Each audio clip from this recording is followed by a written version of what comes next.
Greetings to the brightest audience in the country and welcome to the Dominic Enyart Show. Conservative commentator Matt Walsh made an appearance on Joe Rogan's podcast, and they had an in-depth conversation on marriage. And Matt Walsh was trying to defend marriage, that is, the traditional marriage being exclusively between one man and one woman, when he made the unfortunate mistake of trying to use secular arguments, purely secular arguments. Walsh believed that making a secular argument for marriage might be more persuasive than using a biblical argument, making a biblical case, and he thought that might be more persuasive to unbelievers, and unfortunately, it was a disaster. Today, we're going to take a break in our Worldview series to discuss this and hopefully give you guys a little bit of an evangelical life hack. Spoiler alert, if we are going to ignore the underlying truth in a matter, that will not be a very good way to defend that very underlying truth. We will fail in our endeavors if we ignore that truth. We are going to play some clips of their conversation today, and sadly, it will serve as an example of how to not. Now, before we get to those clips, I want to lay out a brief summary of what marriage is, traditional marriage, and what marriage is not. Now, marriage is an institution given to us by God, by the God of the Bible specifically, and it is a covenant. That is, it is a contract. It is a contract between one man, one woman, and the entire world. This contract states that the two shall be joined together in marriage until death do them part. And this union that this creates is an exclusive union, and there is no room for any other people within this contract. This is a sexual union. It is a union, where two shall become one. Two shall become one. The Bible says that two will become one flesh. That's why the lady takes the man's name. She is becoming one with him. So that's what marriage is. That's pretty simple, straightforward. That is what marriage is. How about what marriage is not? Well, marriage is not a declaration of love, right? At your wedding, you might declare your love for your bride. You might do that, but that's still not what marriage is. All your strong emotions, all the gushy feelings you have towards your bride or towards your husband, even if you were to get rid of those emotions and you didn't have them anymore, it's still marriage. It's still a marriage. And when you don't have your emotions, your marriage is still 100% legitimate. Your marriage is still 100% real. Your marriage, you still have 100% entered into that covenant. Marriage is also not a convenient way to get a tax break, right? In countries where there are no tax breaks for getting married, you are still able to get married. The essence of what marriage is, it's still with you. There are people who they get married exclusively for the tax benefits, and these people are trying to game the system. And what they're doing is they are cheapening marriage. That's what they're doing.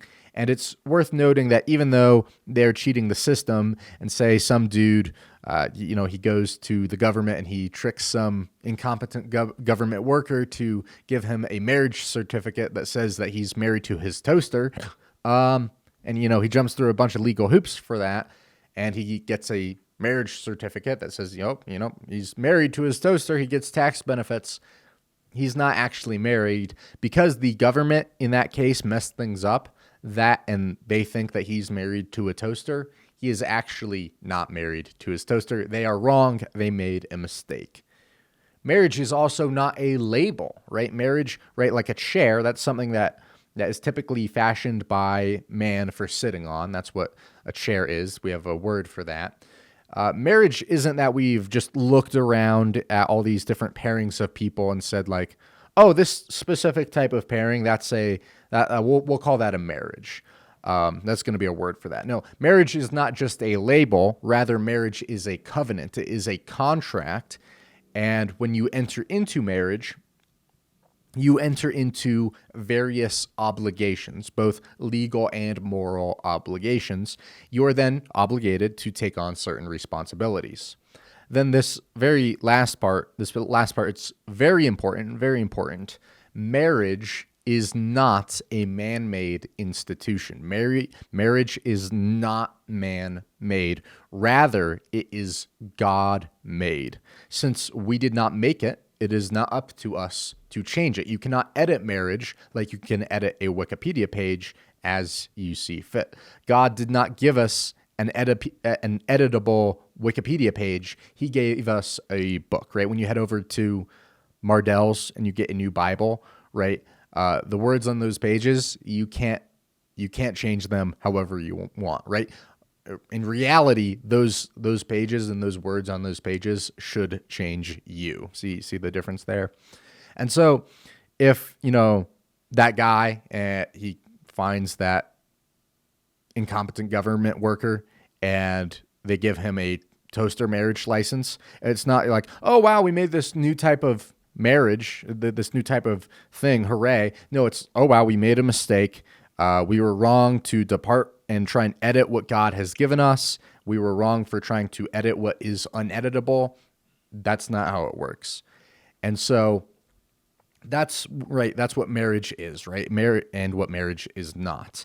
And I actually think that Matt Walsh would probably agree with me on the majority of that. I mean, I hope he would. I assume he would. But now I have the unpleasant task of critiquing his defense of traditional marriage. Before I do so, I want to state two things.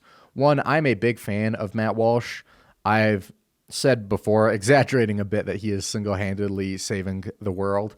I respect him. I've listened to his show since the CarCast days for maybe, 5 years now, almost daily. I've written him a few emails that he's discussed on his show, and he's had a tremendous impact on my life. When my father, the late, great Bob Enyart, when he passed away, Matt Walsh mentioned that on his show and defended my family from criticisms of the left. They were mercilessly ridiculing the death of my father. For context, my dad, he was a conservative commentator, talk show host, and he died after getting COVID back in September last year. And I must have received, maybe 5,000 messages, phone calls, emails, comments, letters in the mail. We got doxxed. We had people, mocking us and threatening us.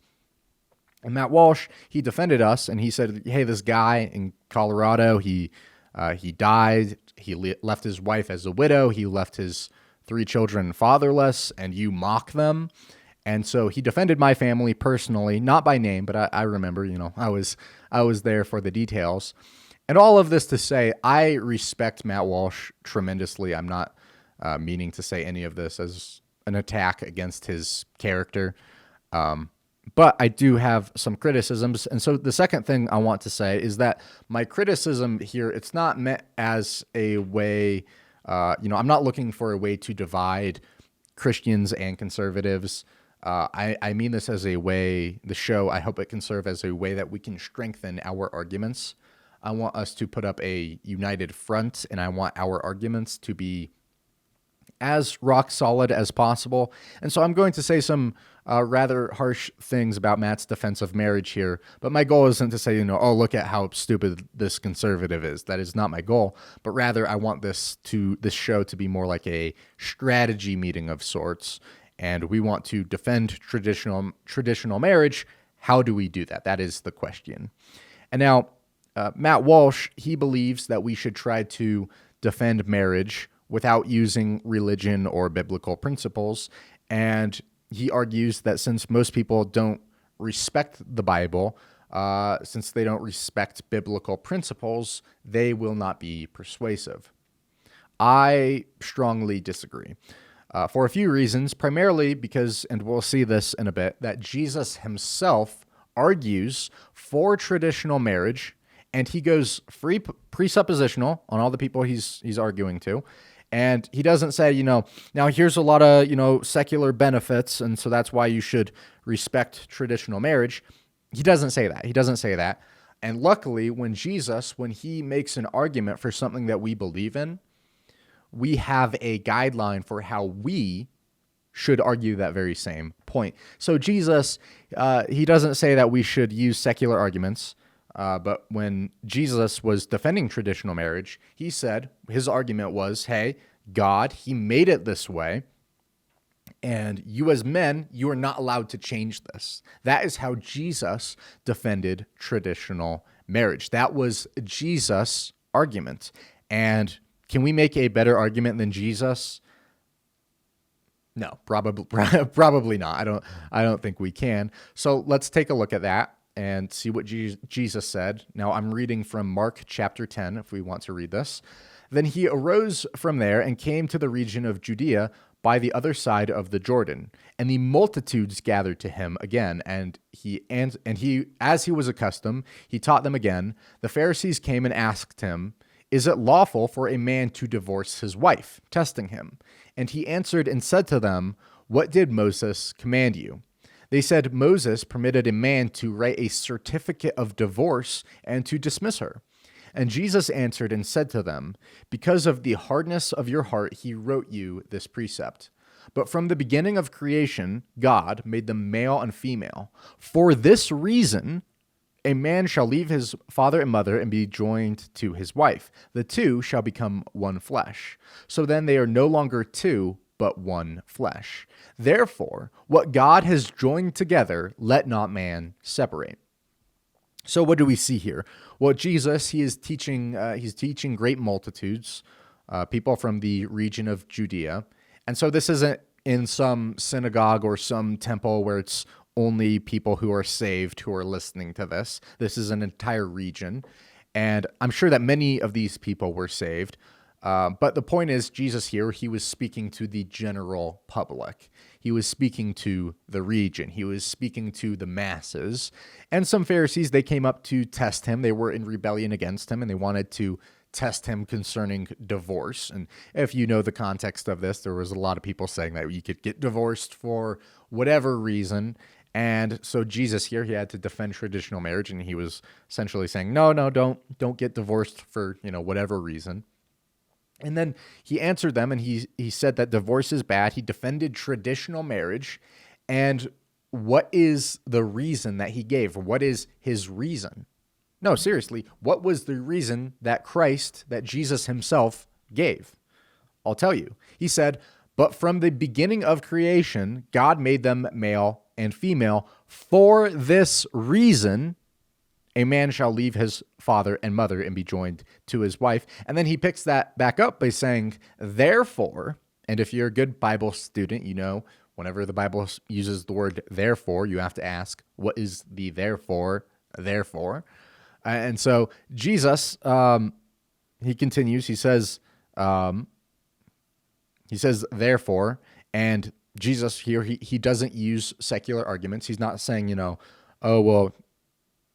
here's all these people from this region, they aren't saved, I need to use some secular arguments. He doesn't say that.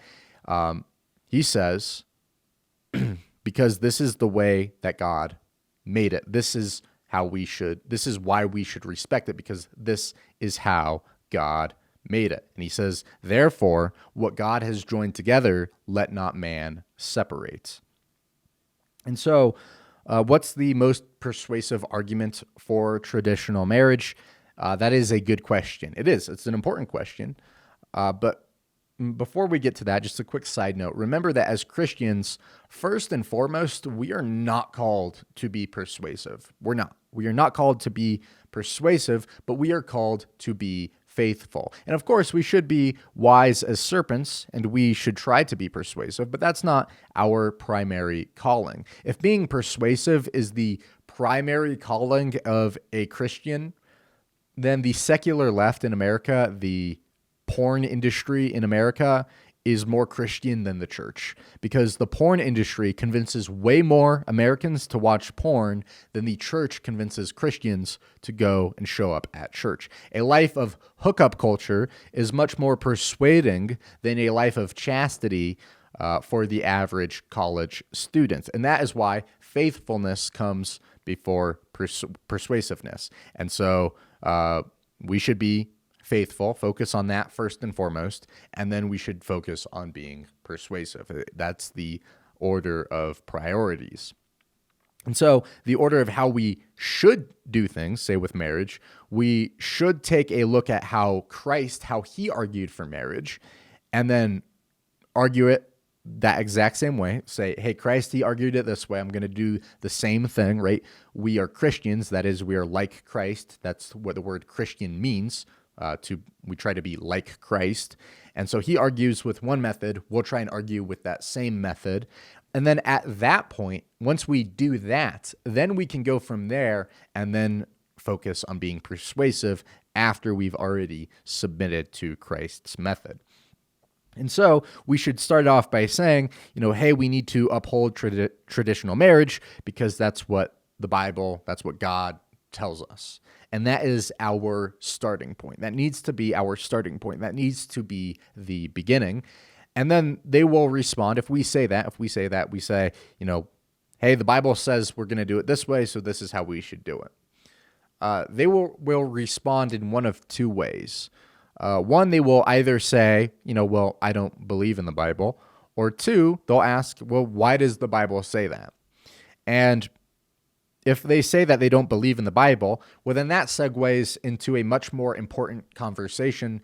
If you're talking to your friends about marriage and that point comes up and then they say, well, they don't believe in marriage, they don't believe in the Bible, they don't trust the Bible, then you get to talk about the validity of the Bible and the wisdom of the Bible, and you get to share the gospel, which is a much more important discussion than marriage. And so if you're in one of these conversations and someone says, well, I don't trust the Bible, then you switch over to that conversation.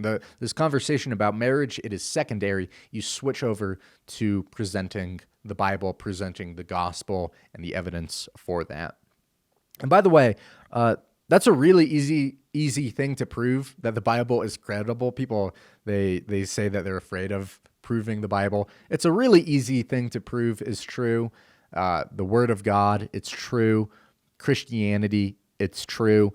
If you are new to the YouTube channel, I recommend checking out our Worldview series. We're taking a break from that today, but we're building our worldview, and as we're doing so, we are discovering that the support for the Bible is overwhelming. It is absolutely overwhelming, and there's more support for the Bible than there is any science or history textbook elsewhere in the entire world. And the truth of the Bible, the mountains and mountains of evidence supporting it, it's mind-blowing, and it makes it an easy task to prove the Bible. And so we are going through that on our Worldview series. Make sure to check that out. And while you are at it, subscribe, hit the notification bell, if you're watching here on YouTube, the Dominic Enyart YouTube channel. But so yeah, if they say that they don't believe in the Bible, segue into that conversation. That's more important. But so if they say that they don't, it's worth it to, move the conversation along in that case.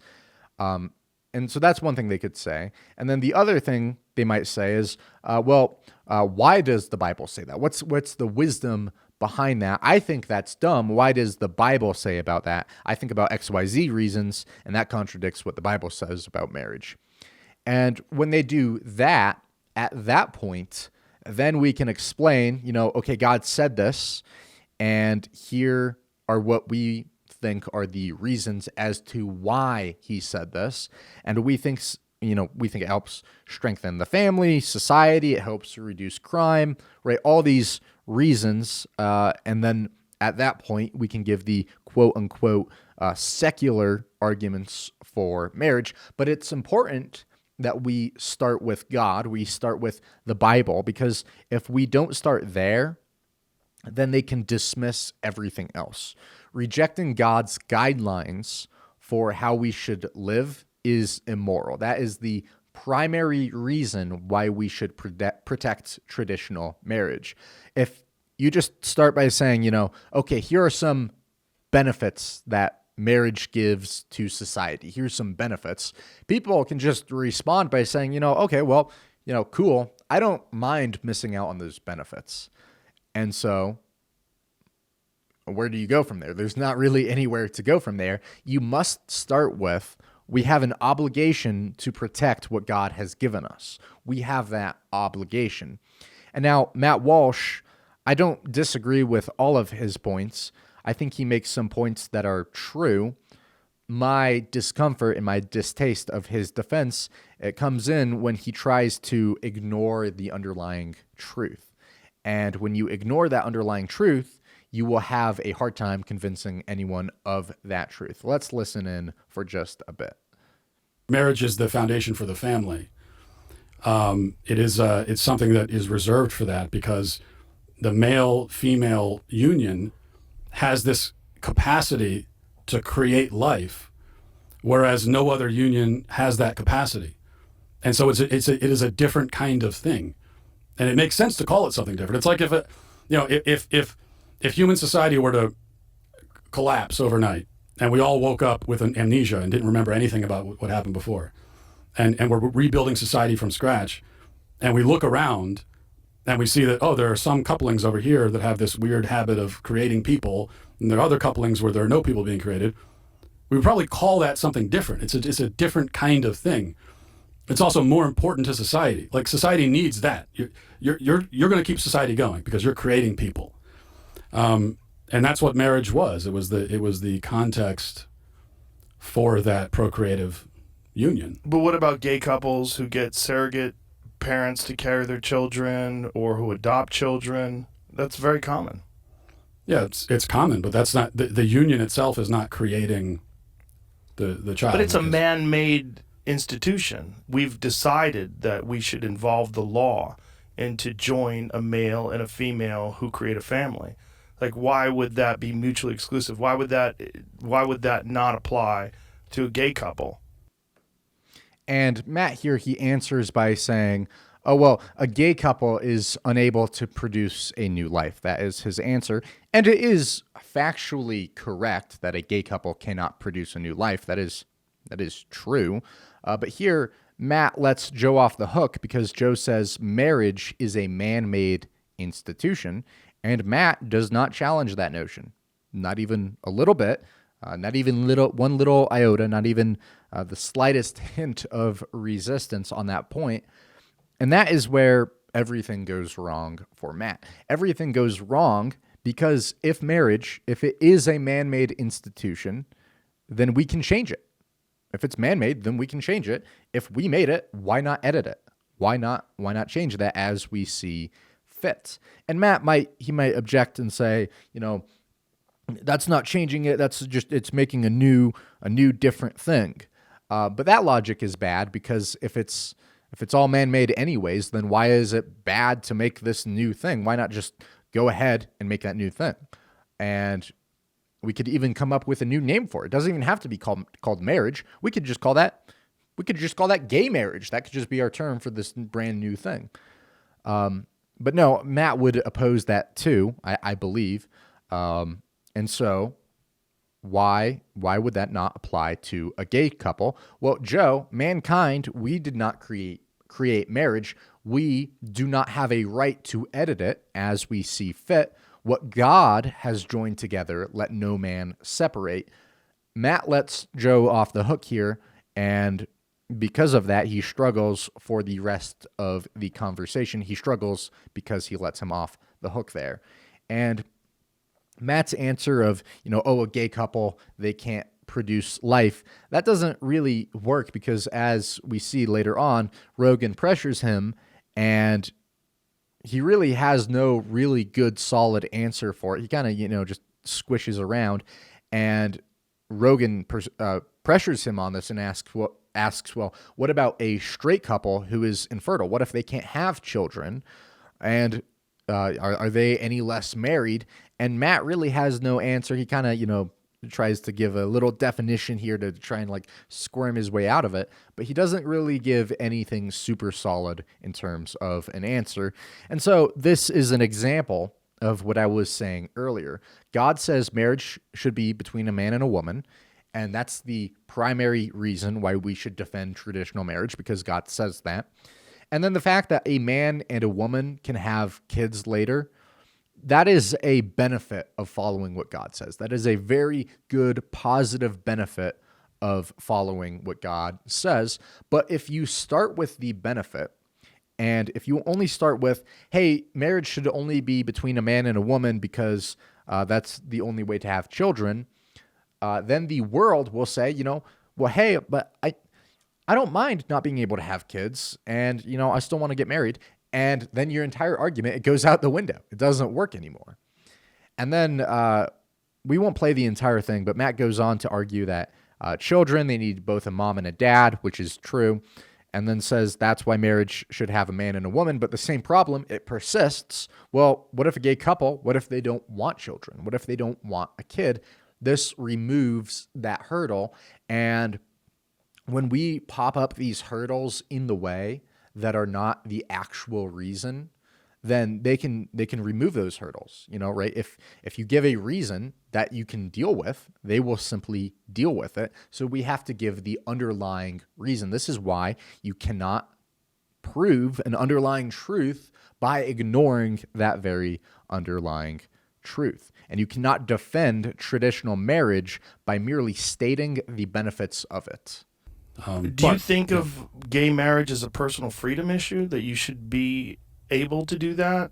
If you were born gay and that's who you are, and you meet another person that's gay and you fall in love and decide that you want to be bonded in a union, isn't that a personal freedom issue? And shouldn't we encourage personal freedom? I think of it as a definitional issue. So what do you think it should be? I think of it as a definitional issue. I think of marriage is a certain thing, which is the context for procreation, for the building of the nuclear family. What about people that get married that don't have kids? Are you opposed to that? What if they get married, they decide, we don't need kids, I'm going to get fixed, you get your tubes tied, let's travel the world? Well, what do you mean am I opposed to it? I mean, I think that every married couple should be open to life. But what if they don't want to? Are you opposed to them being married? If marriage is only for procreation and to bond a family together, what about people that are deeply in love that never want to have children? I don't think it's not only procreation, but that is one of the fundamental definitional aspects of it. Of course, there's more to marriage just than that. And so Matt here, he tries to define marriage by its benefits. And so a benefit of marriage is that you can have children. That's a very good benefit of marriage. But then when you are shown that, hey, straight married people, they don't have kids, you're shown that. And at that point, right, the ability to have kids is not the essence of what makes a marriage a marriage. If the ability to have kids were removed from all married couples, 100% of married couples, it would be, it'd be sad, but their marriages, they would all be still just as legitimate. That contract, it's still signed, it's still real. That marriage, it still exists in reality as it did before. And so I think mid-interview, Matt realizes this and he says, of course there's more to marriage than just that. And then so I would ask, well, then why start with that? Why would you start with that? If there is an aspect of marriage that's more foundational than that, you should start with that aspect of marriage. And if there's an aspect of marriage which is not universal, even though perhaps it should be universal, if you would argue that, but if there's an aspect of marriage which is not universal, then that aspect, it does not describe marriage. That does not make up the essence of what marriage is. Perhaps once you describe it more, once you say, and then you say like, hey, marriage, it's this institution God gave us between a man and a woman. That's the foundation. Then at that point, then you can say, and hey, by the way, also look at this awesome thing it does a lot of the times. You can have kids with marriage too. That'd be acceptable. That'd be good and fine. But that initial description, it needs to be what I laid out at the start of the show. This is an institution created by God. It's a covenant between a man and a woman and the world. And God created this as an uneditable contract the terms and conditions, right? You can't change the terms and conditions. Most people, they don't even read terms and conditions nowadays. But you can't change them. And God, he says just that. And that needs to be our starting point. And then at that point, then we can explain why we think it is that God set it up this way. But you can't start the other way around, or guys like Joe Rogan, they will ask a few simple questions and everything goes haywire. If asking, well, what about straight couples who can't conceive children? If that question undermines what you laid out as the base, as the foundational aspect of marriage, then you're wrong. Then you're just wrong. It's not the base foundational aspect of marriage. It's a benefit of marriage, a healthy environment for children to be brought up in. Yes, it's all super important. I agree with all that. And a healthy family with a married mom and dad, that is really the only way to have that kind of environment. That's the only environment that will give you that. And marriage is the only thing that can give you that. It's the only thing that has that benefit. That is all true. That's all 100% true. But you can have a marriage without all of that. You can have a marriage without all of that. Hence why that is not foundational to the essence of what marriage is. And we are running out of time here. I want to play a few more clips. By the way, Joe Rogan, he goes on to say several more times throughout this conversation that marriage is a man-made institution. He says that very explicitly several more times throughout this. And he gives Matt many opportunities for him just to say, yeah, no, actually, that's where you're wrong. This was made by God. And Matt does not argue that point because he has this unhealthy commitment to not use God and not use the Bible in his arguments. Whereas Jesus says, God set this up and this is the reason to defend traditional marriage. And the reason is that God, he says it's this way. That's what Jesus says. Matt says, I can't use that reason because people won't agree with me. And, well, hey, Matt, just so you know, people did not agree with you anyways. So might as well have just gone with what Jesus said. Okay, let's continue with another clip here. Is this a religious thing? Like, do you think that people who are gay should practice homosexuality, or do you think that they should try to avoid it because biblically it's frowned upon? I am a Christian. I'm Catholic. So if you want to talk about the biblical aspects of it, I can do that. But what are your own personal feelings about like gay people? Should they avoid being gay? I believe in sexual morality. Is that the sexual act properly ordered belongs within the marital bond, which should be reserved for a man and a woman. Which also means that it's like sexually immoral to have sex before marriage. All these things happen. I'm aware of that, but I do believe that it's immoral. But so that's we could talk about that part of the conversation. Sure. But then there's also the definitional side of it, which is what we've been talking about up till now. So I can explain attempt to the why the definition of marriage is important, and I can do that without saying, well, here's the Bible verse and quoting the Bible. But obviously there has to be some religious reason why you think it's immoral for people to have gay sex.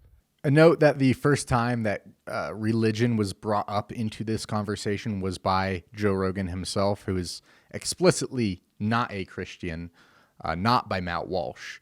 And at this point, we're about 2.5 hours into their conversation. And the first time that religion comes up in all of this is the non-Christian bringing this up. And then what do we see from Matt there? He says, yeah, well, hey, I'm a Christian. I believe in morality and stuff, but I want to talk about the definitions. And, I don't want to give a Bible verse. I just want to talk about this apart from the Bible.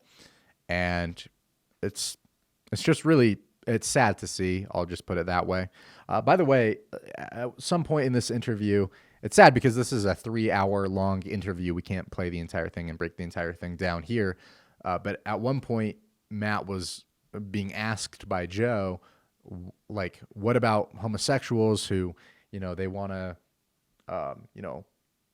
say Christians, they have the opportunity if they want to, have a relation with a woman, they can at some point get married. They can do that. What about gay people who, according to your belief system, have no way to fulfill their desires? And Matt, I think he kind of struggled with that, but I just had a fun C.S. Lewis quote I thought I would throw in here. He said in Mere Christianity, "Chastity is the most unpopular of the Christian virtues. There is no getting away from it. The Christian rule is either marriage with complete faithfulness to your partner or else total abstinence," which he lays it out there pretty nicely. It's unpopular. Here's what it is. I'm not ashamed of that. And that is awesome from C.S. Lewis. Now let's play another clip from their discussion. So that's you're opposed to all sex outside of marriage?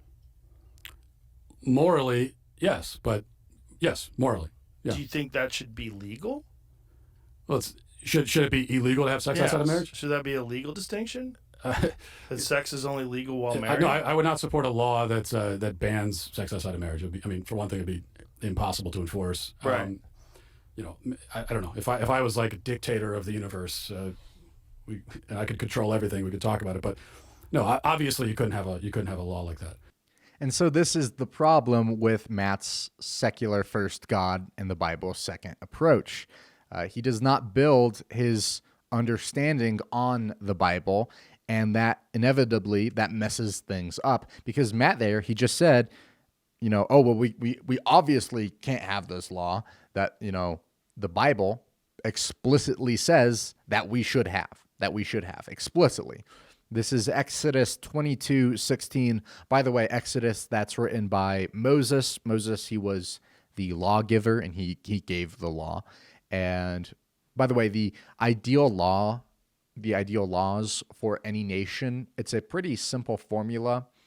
You take the laws that God gave to his people, you take those laws, and then you subtract the symbolic laws, and then the symbolic ordinances, and then what you have left over, that should be your modern governmental law. That's how we get our laws as Christians.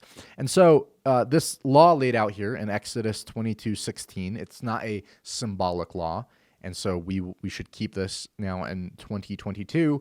Moses records, "If a man seduces a virgin who is not betrothed and lies with her, he shall give the bride price for her and make her his wife." And by the way, notice that this punishment for breaking the law, breaking the law of fornication, it's not even all that bad, actually. It's like, yeah, it's not that bad at all. If a guy and a girl, if they like each other and then they sleep with each other, before they're married, the punishment for that is they get married. That's all it is. They just get married. And so Matt here, he says, well, obviously we can't have that law. And Matt says it's obvious, not that we shouldn't have that certain law that the Bible explicitly says that we should have, not that we shouldn't have that law, but he actually says we can't have that law. It's not even possible to have that law, which is very sad to see there from Walsh, because of course in the Bible they did have that law and it worked out pretty well for them. And now I am out of time here. As I was saying, their discussion is 3 hours long, too long to break down every point of theirs. Maybe we'll discuss this more tomorrow. Maybe not. We'll have to see how I'm feeling. Maybe we'll get back to our worldview series.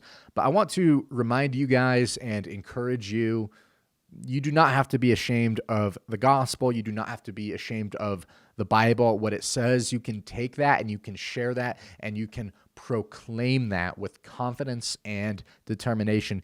In fact, we are supposed to share that according to the Bible. We're supposed to share that.